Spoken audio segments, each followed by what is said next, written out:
नमस्कार दोस्तों, स्वागत आप सभी का।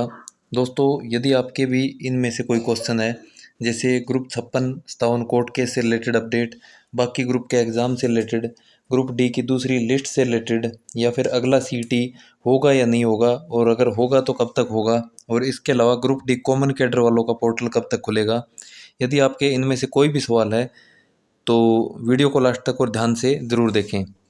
इससे पहले यदि आप इस चैनल पर नए हैं तो चैनल को सब्सक्राइब ज़रूर करें और इस वीडियो को लाइक भी ज़रूर करें। दोस्तों, हमने कोशिश की है इन सभी सवालों के जवाब जानने की, और इसके अलावा भी यदि आपका कोई क्वेश्चन है तो आप कमेंट बॉक्स में पूछ सकते हैं। हम कोशिश करेंगे आपके हर एक क्वेश्चन की बारे में अपडेट लेने के लिए। तो सबसे पहला क्वेश्चन जो आपको लगभग क्लियर हो ही गया होगा कि ग्रुप 56 और 57 की जो कोर्ट केस की आज सुनवाई होनी थी, तो उसकी अगली डेट मिल गई है, और वो डेट मिली है 22 अप्रैल। और इसमें आज कुछ ज़्यादा कुछ नहीं हुआ है, ना बहस हुई ना कुछ और हुआ है। उसमें जो श्रुति जैन जी है वो पहुंचे थे वहाँ पे, एजी साहब नहीं पहुंचे थे, और ये अपडेट मिली हमें कि उन्होंने नेक्स्ट डेट के लिए बोल दिया गया था, नेक्स्ट डेट मांग ली गई थी, तो कोर्ट ने, जज साहब ने उनको 22 अप्रैल डेट दे दी गई है। अब बात करते हैं बाकी ग्रुप के एग्ज़ाम के बारे में। तो एचएसएससी से ये चीज़ कंफर्म की, तो उन्होंने ये बताया कि अभी चेयरमैन साहब की नियुक्ति होनी बाकी है और उसका प्रोसेस भी चल रहा है। तो जब तक नए चेयरमैन साहब नहीं आ जाते हैं तब तक हम किसी भी ग्रुप का एग्ज़ाम नहीं लेंगे। तो बाकी ग्रुप के एग्ज़ाम है वो चेयरमैन साहब के आने के बाद ही होंगे, या फिर पहले कुछ होता है तो इससे रिलेटेड अभी कुछ इन्होंने नहीं सोचा है। फिलहाल ये है, डिसाइड वही करेंगे तो नए चेयरमैन साहब आएंगे।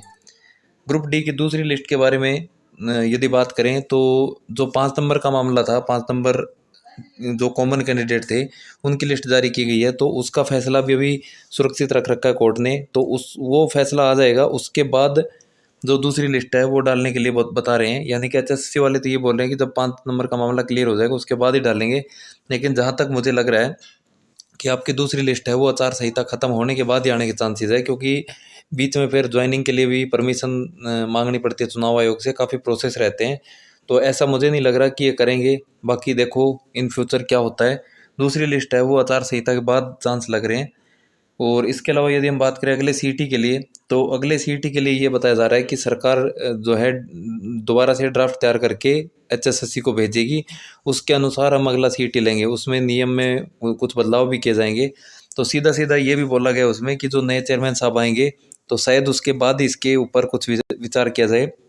और सीटी का भी मैं बता देता हूँ, आचार संहिता खत्म होने से पहले कोई चांस नहीं है। उन्होंने बोला ज़रूर है नए चेयरमैन साहब का, लेकिन आचार संहिता खत्म होने के बाद ही आगे की कार्रवाई की जाएगी। और यदि नया सीटी लेके नई भर्तियां क्लियर करने की सोची जाएगी तो सरकार के पास सिर्फ 95 दिन का समय बचेगा आचार संहिता खत्म होने के बाद, विधानसभा इलेक्शन तक। और आपको पता है इलेक्शन में इन चीज़ों का फ़ायदा लिया जाता है। तो देखते हैं सरकार क्या करना चाहेगी। कुछ ना कुछ ऐसा इसमें नियम में बदलाव किया जाएगा ताकि जिससे बहुत जल्दी सारी भर्तियां क्लियर हो सके। बाकी ज़्यादातर साथियों की डिमांड ये है कि अगला सीटी है वो क्वालिफाई किया जाए। आपकी इसके बारे में जो राय है वो भी आप कमेंट करके ज़रूर बताएं कि क्या ये 4 गुना वाला रूल सही है, या फिर 10 या 15 गुना वाला रूल सही है, या फिर क्वालिफाई वाला रूल सही है। ये भी आप कमेंट करके ज़रूर बताएं। अब रही बात ग्रुप डी कॉमन कैडर के बारे में, तो कॉमन कैडर के लिए जो कंफर्म किया है उसके बारे में एक चीज़ तो उन्होंने ये क्लियर कर दी है कि आपको टेंशन लेने की ज़रूरत नहीं है। जिस दिन आपकी ज्वाइनिंग होगी उस दिन से आपकी सैलरी स्टार्ट हो चुकी है।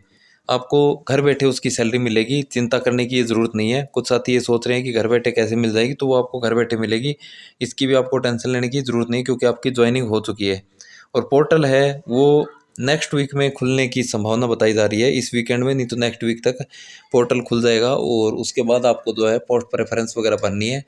और शायद ये हो सकता है कि आपका जो पोर्टल है वो जो 5 नंबर वाला मामला है वो निपट जाने के बाद ही देखने को मिले, क्योंकि इसमें एक सीनियरिटी का बहुत बड़ा महत्व होता है यदि पोर्टल खोला जाएगा तो। फिलहाल किसी की सीनियरिटी एचएसएससी ने नहीं बनाई है, तो शायद इसके लिए ही वेट किया जा रहा हो। बाकी पोर्टल आपका जल्द देखने को मिलेगा, ज्वाइनिंग आपकी हो चुकी है, आपको टेंशन लेने की ज़रूरत नहीं है।